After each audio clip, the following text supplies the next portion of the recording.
Hello, everyone. Welcome to this month's edition of Sensibility, the podcast slash newsletter that we run on a monthly basis.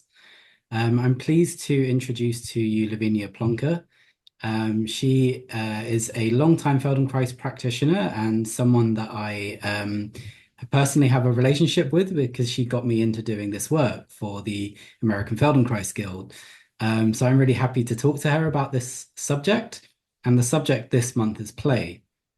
Personally, I would say that Lavinia is an expert on the subject of play, and I was very pleased when she agreed to do this interview. Um, so first of all, thank you for coming and doing the interview with us, Lavinia. Well, thank you, Joe. I want you to know I'm very serious about playing. Okay. Good. Yeah, that's a good starting point. So maybe you could just give people a little background about yourself. Obviously, I know that you've been doing Feldenkrais for a really long time. I also know that you were involved in kind of theatre and mime prior to that. But maybe if you could kind of give people a little bit of background information about yourself and why perhaps you are a person that is play informed. Okay, I'm going to throw that term out there initially.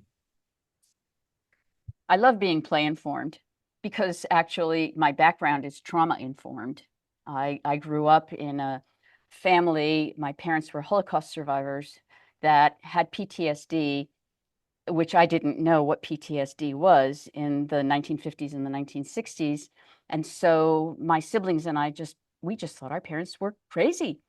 And we would try to find ways to lighten the atmosphere Mm, because it was chaos and it was bizarre. My sister and I would go upstairs and replay the drama that was downstairs as if we were in a situation comedy on TV to mhm. try to work through our issues. Okay. And when I got into the theater and I became a mime, that's a whole other story. That'll take another hour, so I don't want to do that to you. But I wanted to be very serious. I Mhm. would create these dramatic scenarios and I would get on stage and people would crack up laughing. And I'd be Okay. like, you don't understand. I'm trying to be serious, finally. Mhm. And I realized that whatever, one of my great mime directors once said, Lavinia, you just have to turn your liabilities into assets. And, and people are always going to laugh when you get on stage. So just go with it. So in my theater career, the emphasis was on humor and lightness and comedy. And so when I became a Feldenkrais practitioner, actually before I became a Feldenkrais practitioner, I read Moshe's books. And of Mhm. course, I was looking at it through my prism. I thought he was so funny. He said such funny things. And then when I got into my training, I had, people who took it very seriously. And fortunately, one of my trainers was also Alan Questel, Mhm. who is also just has a great sense of humor. So I've always looked at learning through the Feldenkrais method as a form of play. I mean, Mhm. Moshe said learning should be a pleasurable experience. And if you're not having fun, you're not learning. Mhm. So that has always stayed with me as part of my process. I Mhm. look at my life, and when I'm starting to feel like, okay, I'm no longer having a good time, how do I reintroduce this element of joy or play or, freedom into what I'm doing? Mhm. Probably went on too long there, sorry. No, no, I mean that's a great starting place. I mean, two questions for you that come off the back of that. You talked about turning your liabilities into assets. I'd love to hear Mhm. more about that at some point. What you mean by that, how that relates to Feldenkrais, maybe. Also, you mentioned perhaps like a contrasting experience in life to do with trauma and seriousness and lightness and play. And I'd love to kind of maybe delve into that dichotomy a little, that those are kind of two polar ends in some way in people's experiences. And it would be really hard to answer the second question easily Mm, because, how much of it has to do with who I am, my essential being. I spent my entire childhood trying to cheer my mother up, trying Mm, to do fun things so that she would laugh. So, was that just my nature? I mean, my siblings didn't do that. That was just what I did. And they didn't go into comedy, but I did. Although it's true, my sister did go into comedy writing and directing, so maybe there is an influence there. But in terms of the other thing about turning your liabilities into assets, it's interesting that I heard that like 50 years ago, because there's a famous quote from Feldenkrais that I cannot remember all of it, but maybe you do, where he said, "Make your weakness your strength." Do you remember that quote? And he says something like, yeah, I do. therein lies the jewel worth living for, or something like that. The Mhm. Yeah. idea of first recognizing what my weakness is, Mm, or my liability. What is it about myself that holds me back, or that doesn't allow me to be myself? And how can I turn that into my strength? I mm, think this is, instead of beating oneself up about it, how can I turn it into something that I value, mm. that can help reorganize everything else about myself? And do you think that play is I mean, you also mentioned that a moment ago, like if you get to a place in your life that you're finding difficult, you try and find that lightness or that sense of play in yourself to kind of like, I don't know, to begin your interaction with that difficulty. Does that does that ring true Yes. to you? Well, it's absolutely true for me. Mm, I've, as you probably know, I've led a rather unconventional life. I mean, you don't, as a child, say, when I grow up, I'm going to be a mime, or when I grow up, I'm going to be a Feldenkrais practitioner. These are niche professions. mm, And so in order to be able to thrive in these unusual choices, I had to make the choice of either loving it or making myself crazy, right? mm, So for me, it's always been trusting something inside of myself. mhm, When that something inside starts to feel like I'm feeling full of shoulds, feeling full of obligations, feeling weighed down upon, mhm, then I have a recognition that something's not right in my universe. mhm. And I don't always know, of course, what the solution is. I Sure. mean, part of playing is kind of exploring what the options are out there in front of us, right? Yeah. Feldenkrais always said there should be at least three choices in any action that you take. Mm, One choice for me would be, okay, let's stick with this job that's no longer serving me. Let's say yeah. it was a job or a relationship or whatever. Mm, Choice number two is, do I just quit and, leave myself floating in cyberspace or somewhere for a while until I find my feet? And yeah. what is choice number three? And sometimes it's about playing with these options as I go Yeah. and seeing what's possible. Mm, So when I think about the idea of play, and to me, it's not just about entertainment. It's not just about being on vacation. It's not just about engaging in whatever kind of leisure activity that yeah. people have. A lot of times people think that that's the only time that they can play. Mm, But for me, the word play means that I have the opportunity to dive into the unknown in some way and to explore possibilities in a way that doesn't feel too dangerous. Does that make mhm. sense? Yeah, it does. Yeah. I kind of have two from what you've just mentioned. I wonder in relation to that specifically, I wonder the physical aspect of play. So, you've mentioned sort of delving into the unknown, and Feldenkrais as a method is very much a bodily process where you're engaging in unknown movements or unfamiliar sensations through movement.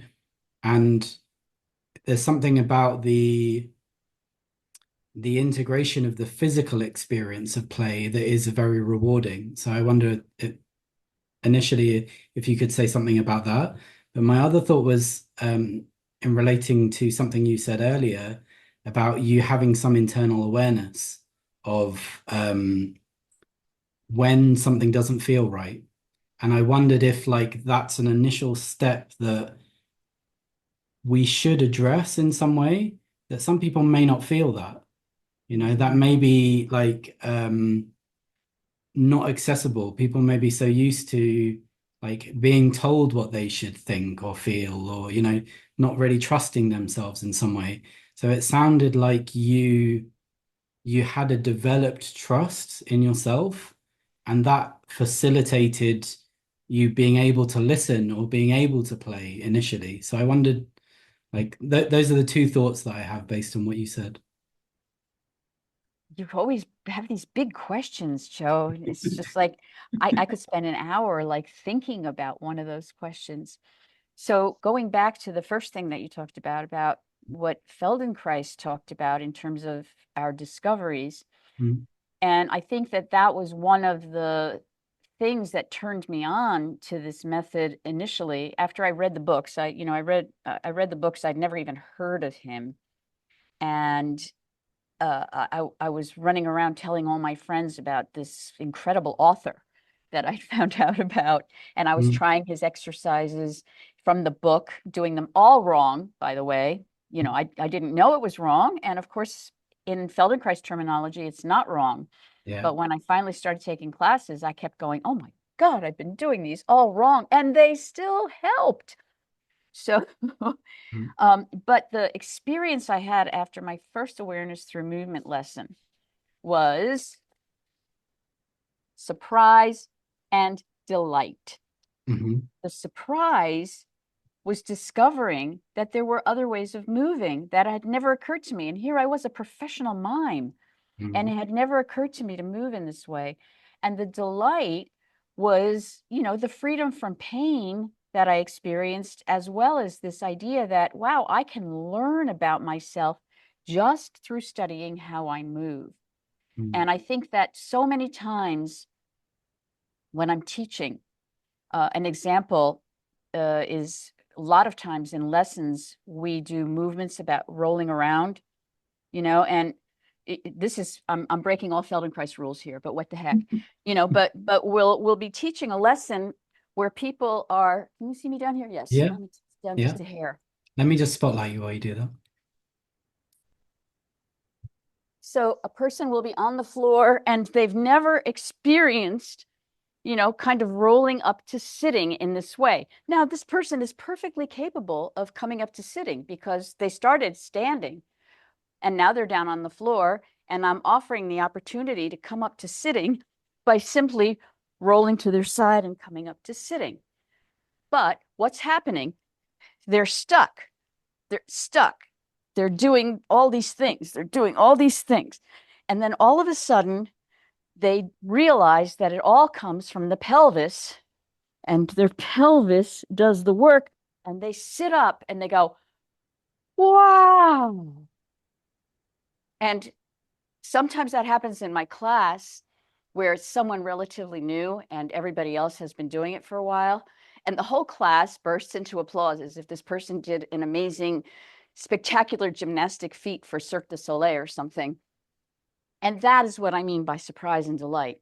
And it's not like I forced this person to figure out how to use their pelvis. It's not like they imitated somebody. They discovered it through their own experimentation with this question of what do I do with my head and my pelvis? And then they have Mm. this moment that of joy, just because they figured out a new way to sit up. I mean, you can't find that anywhere else. You really can't.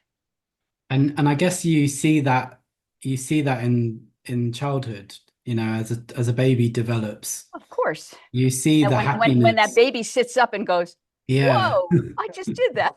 Yeah, yeah. Right, exactly. And I guess, I mean, that's maybe like another thing that occurs to me when we're talking about play is that distinction between like childhood and childlikeness and adulthood and adult likeness.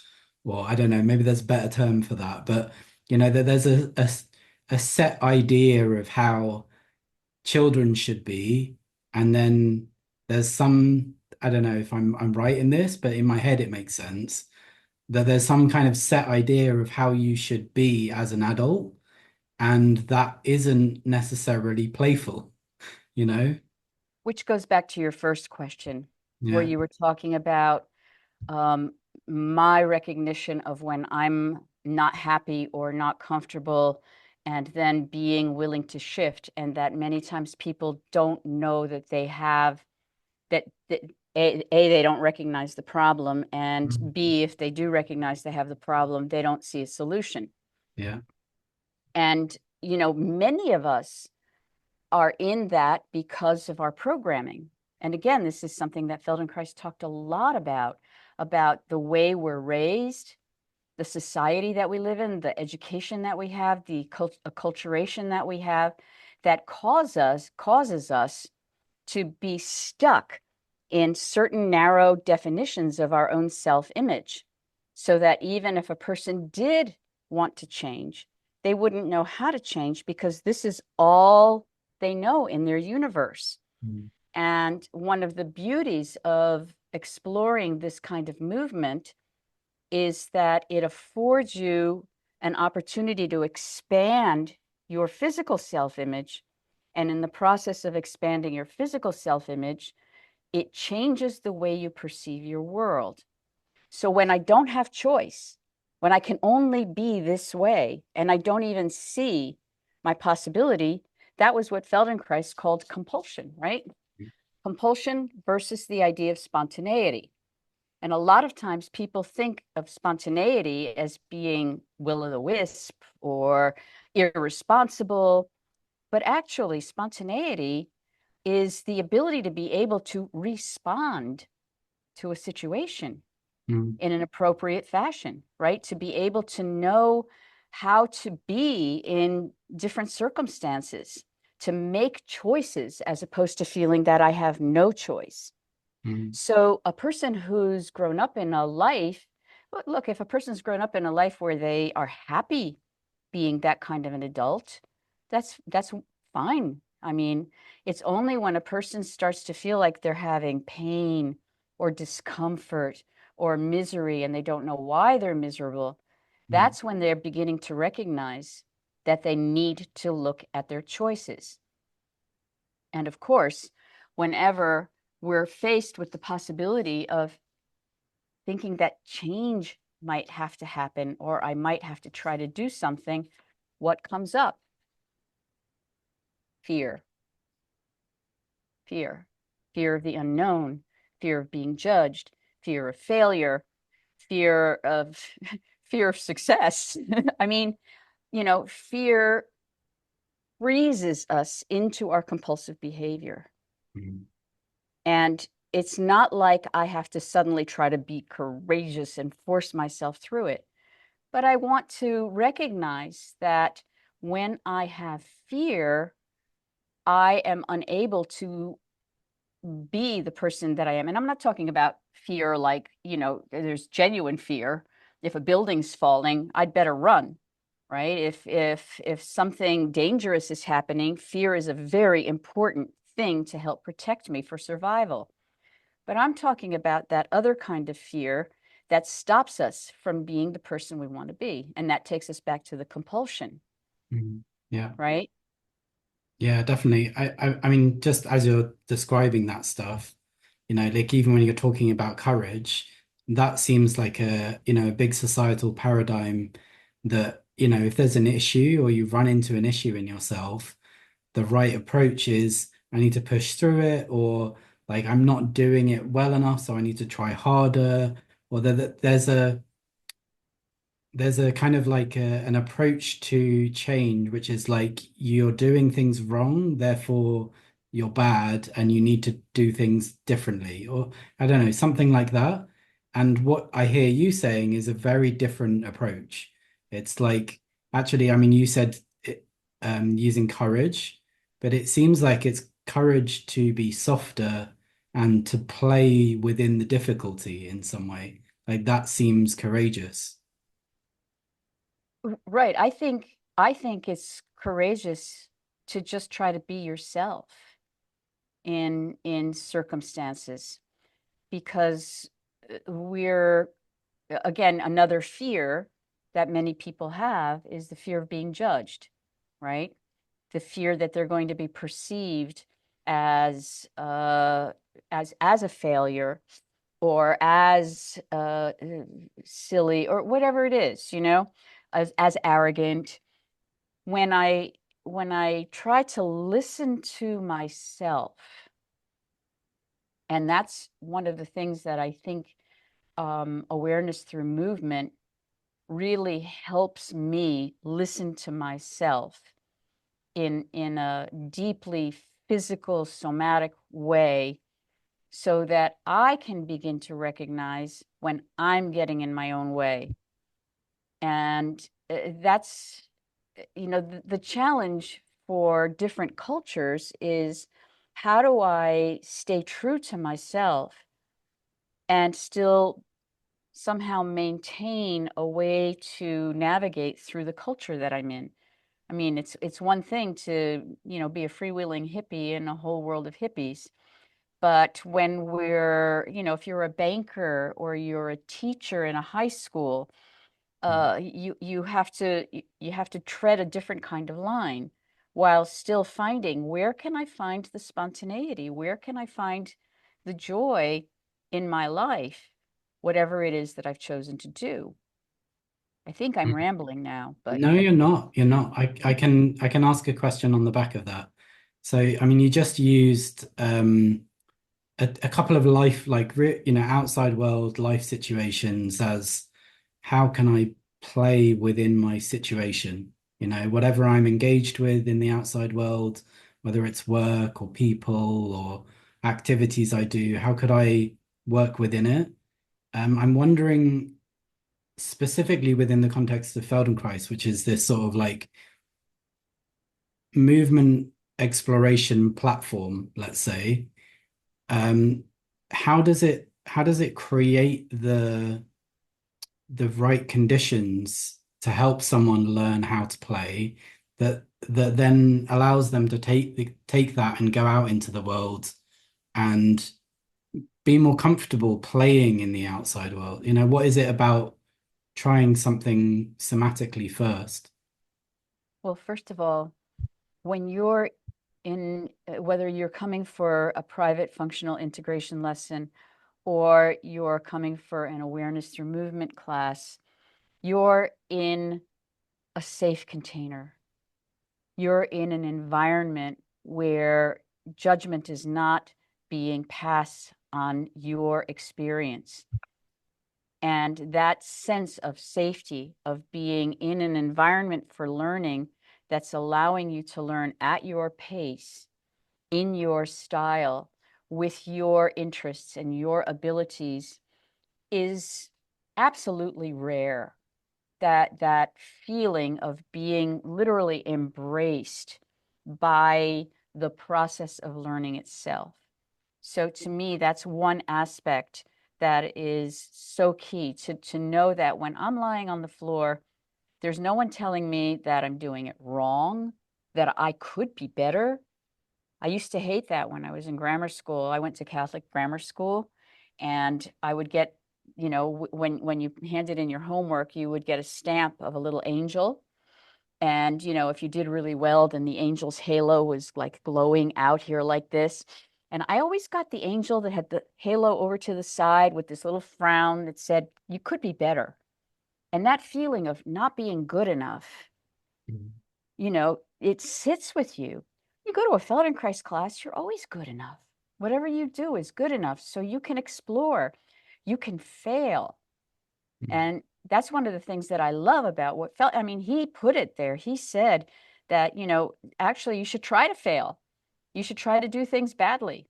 You should, should is probably not the right word, but that you have permission. You have permission to do it in a way that is pleasurable and interesting for you, as long as you're learning. And that's, I think, the important thing. So those two things, permission to do it the way that feels right, and then a container that supports you in your growth, are both things that can help anyone find more freedom, more spontaneity. I mean, I've worked with people who were very, very straight-laced financial advisors who had a lot of back pain and a lot of foot pain. And there was something so magical where after a few sessions, besides the fact that their pain was going away, they started cracking jokes.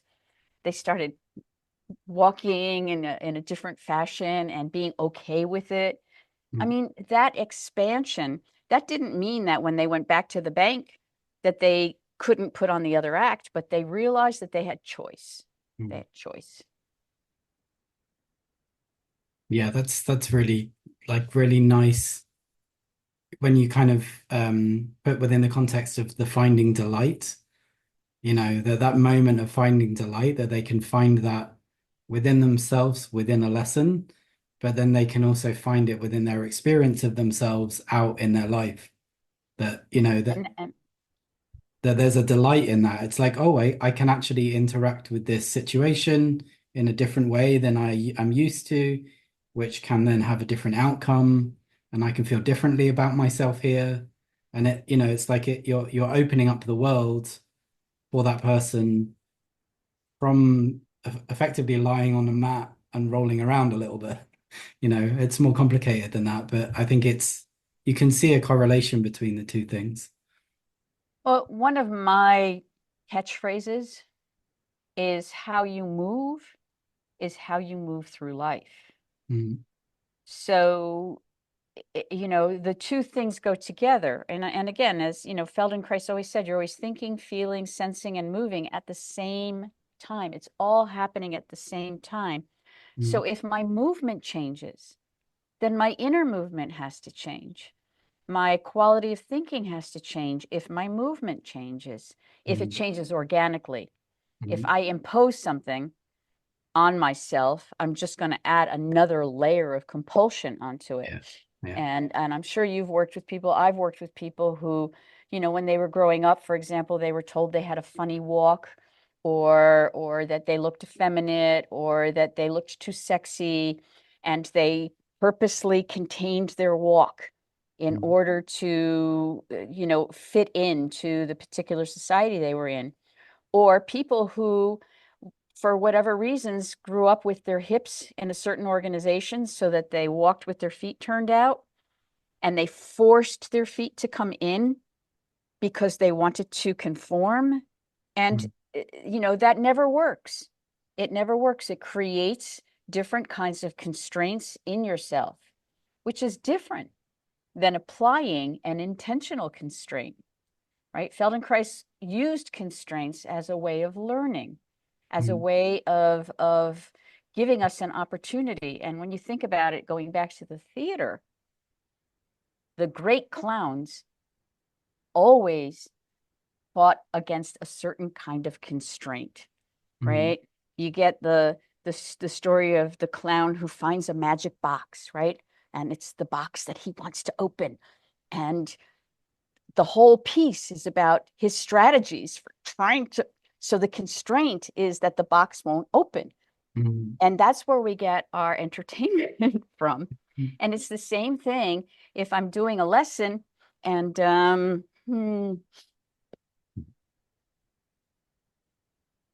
and in the lesson I'm told to move my head here and then leave your head over there and just move your hips. And that's a crazy constraint, right? It's a hard thing to do. But then I come back to the middle and I feel a complete difference in how I'm using myself because there was this intentional constraint.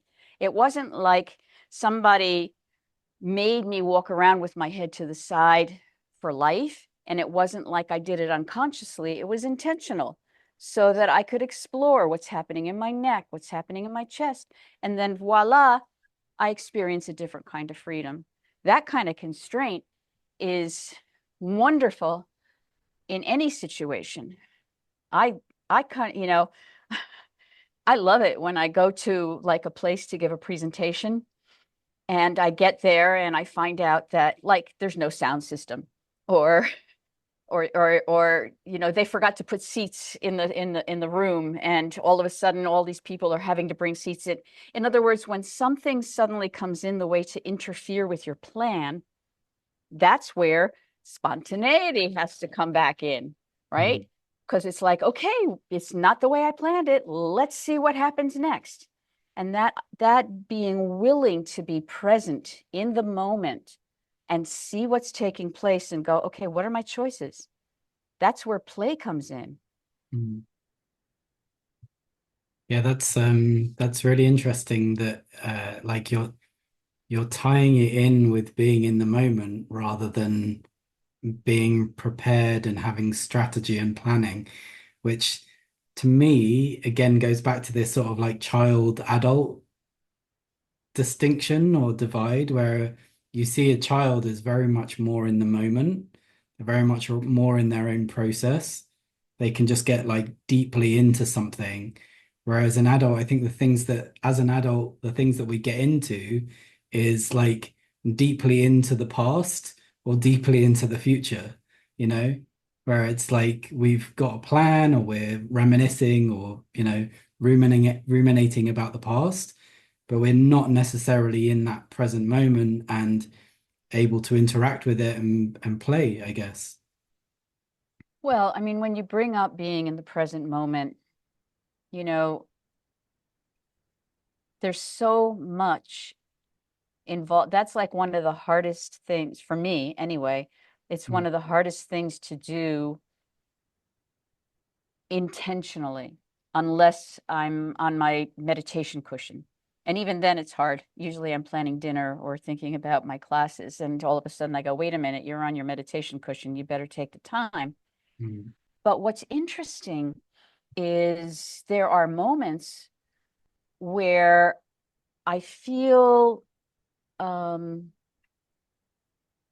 the clarity of what is happening in this present moment, and I know how to act. And it's not always the case by any means, but those moments where suddenly you know what to do in an unexpected situation, there's a quality of vitality that seems to come out of us when that happens. And I do think that you can recognize it more and more when you've had some kind of a practice, whether it's a Feldenkrais practice or a meditation practice, where you can go, oh, right, this could be a really good moment to just kind of rally myself and come back to myself. And I've had those moments where it's like I'll do a talk, or I when I performed, it was like I was on and I was there with it when I was on. But in terms of, I just want to clarify, because one of the beautiful things about being an adult is that I can plan, and that therefore I can do what I want, right? A child can do what they want only to a certain extent mm, because they don't have these different tools that we develop as adults. So I can make a plan for a talk that I'm going to give or for the lesson that I'm going to teach. And I can even practice or give myself notes like I did here. But then I need to be in the present moment to be able to listen to you and be able to respond to you based on how I prepared myself. mm. And then after it's over, I try not to beat myself up if it didn't turn out right. Yeah, which is the fear of failure stuff again, right? Right. Which Yeah. is, I mean, if you go all the way back to like the early parts of my career, when the first book I wrote it's actually called What Are You Afraid of? Mm. And I remember one time running into somebody and they said, I have your book. I've never opened it, but it's on my desk and I just pick it up every day and ask myself that question. Maybe they were afraid of reading it. Some people are. Yeah, Yeah. I mean, it's scary to come face to face with what your fear is, Mm, right? yeah, it is. Yeah, agreed. And certainly looking like a fool is one of the biggest things. And actually, I want to take it back to something else that you said about adulting, being, adults or whatever. And I think the word that I was feeling as you were talking, that I was wanting us to look at, was maturity, Mm, and we tend to nowadays think about maturity as I'm a grown up, I'm mature. But actually, Feldenkrais wrote a book called Body and Mature Behavior. And his idea of maturity was a person who was actually able to live their avowed and unavowed dreams, a person who is actually able to enact and to be spontaneous in life situations. So, how would you define maturity, Joe? I mean, I think you just did a pretty good job. I don't know if I necessarily want to add anything to that. Mhm. Um, I think that the presence thing is a big part of maturity. Being able to be present even in the face of pain, I would say, is a very strong sign of maturity Hmm. because as a human being, we experience it. Um, and I think that, like you just said, like about sort of, being afraid of things and wanting to run away from them or like not wanting to deal with them. I think that that is something that we deal with on a daily basis. And I would say that for me, maturity is kind of being able to sit in that place with the discomfort in some way, you know. Hmm. Hmm. Uh, You reminded me of that famous saying attributed to Buddha, but probably not. Pain is inevitable, but suffering is optional, mm, right? That idea that yes, life is going to bring us pain, but how I respond to it is what's going to give me the option to have a joyful life or a miserable life. yeah, yeah. So, you know, I mean, I think that that is a pretty good concluding statement.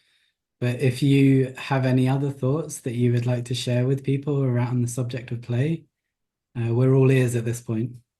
well, the only thing I wanted to sort of add, and I know I've been jumping up and down, but there are lots and lots of lessons that Feldenkrais devised, and of course that his students have also devised, that introduce these elements of play into the actual somatic experience so that you're not feeling like, oh, it has to be a game or I have to be creative or anything. You're just experiencing the lesson based on the teacher's instructions and your interpretation that can allow you to find new options. And I just, if you can give me 2 minutes, my 2 minute version of a 45-minute list. Go for it. Yeah, go for it. And No, if you but want, we can connect it with the 45-minute version as well. So people could try this 2 minutes. oh, interesting. I do have a recording of the 45-minute version Yeah, that I we can can do share we with can you. do both. But yeah, please go ahead. Yeah. Yeah. But of course, the one I have is all audio. But, it's a very famous lesson where the lesson begins and it's on the floor. So I'm just going to modify it by putting my leg like this. And Feldenkrais says, grab your foot with your opposite hand and put the other hand on, or grab your foot with both hands. And now go ahead and put your foot on your head, right? That's like the first instruction. And so right away, people are like, oh, this is, there's nothing at stake here. There's no way that I'm going to get my foot on my head, right? I can't do it. And so we were all laughing. We're all exploring. And of course, there's always one person in the corner of the room that's actually put it on top of their head and they're sitting there and they're going, what's the big deal, right? And then he proceeds to teach this lesson, first of all, that you explore, different ways of moving your leg, different ways of using that same action so that you're involving your back in different ways. He explores the possibility of, okay, I can't get my foot on my head, but maybe I can get my head to my foot. And you start lowering and moving in different directions. And of course, the lesson itself is much more complex. But then he has moments in the lesson where he'll say things like, now for the next 5 tries, try to fail. Do everything you can to not get your foot up in the air, right? And so you've got this whole room of people trying to do it badly, trying to figure out how they can interfere with themselves.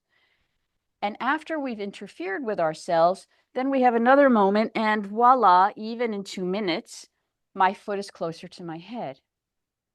Then he says, okay, now close your eyes. Close your eyes and imagine that you're nothing but a bag of bones. And that when your foot goes up in the air, it'll just fly right up there. And you don't have to have any effort at all. You have no muscular tension. Just imagine that you've got this floaty leg. And then he doesn't say, now go ahead and put your foot on your head. He goes, now lie down and rest. So he takes away that feeling of, I need to accomplish something. And then as you continue with the lesson and you go on, you find that by the end, you've got your foot on top of your head and you don't even know how it got there. And that to me is the quintessential way of using play for learning. And of course, there's zillions of lessons like that. And not to say that Feldenkrais wasn't a very serious man, because he was. And I'm a very serious person. I just want you to know that. It's very important that you understand that, because I think that's otherwise you won't very be. clear. Yeah, that's very clear at this point. Yeah. So we can finish now. Yeah. Great. Well, thank you so much, Lavinia. It's been a pleasure. Um, Okay. I've actually spoken to you about this subject before when I was presenting with Cynthia. We had a Mm-hmm. conversation along these same lines, so it's fun to be on the other side of that and, see what it is that you talk about. Well, But well, yeah. thank you. And there you go. You see, and at the end of every lesson, people get up and their hair is all over the place, and so we call it Feldy hair. Um, and it shows that you've had an hour of playing. Yeah. So, Yeah, well, I well, feel thank like you, I have Joe. as well. Yeah, and like I said, we can definitely connect people within the description or through the newsletter itself to the full lesson. But do you also have a website that people can find you on? Of course. And it's so easy because it's just my name, Lavinia Mhm. Plonka. I'm the only one in the world. So Perfect. I Yeah, always come up first on the search terms. that's good. Yeah, that's useful. Great. Okay, well, thank you so much again. Okay. It was a pleasure, Joe. It's always great to see you. Yeah, and to you. Thank you.